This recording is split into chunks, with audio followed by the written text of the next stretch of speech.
Hopper's Kitchen mga katroops, menu for today, homemade s'mores cookies.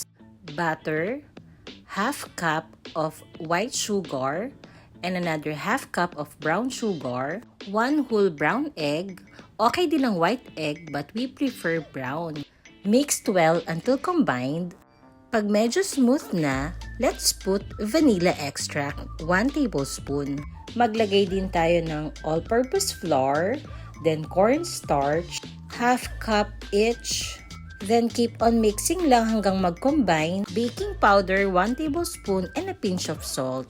Chocolate chips to add more taste. Graham biscuits with chocolate bar on top. Hindi kumpletong s'mores kung walang mallows. Ayan, nailagay na rin natin ang ating cookies. Ready to bake.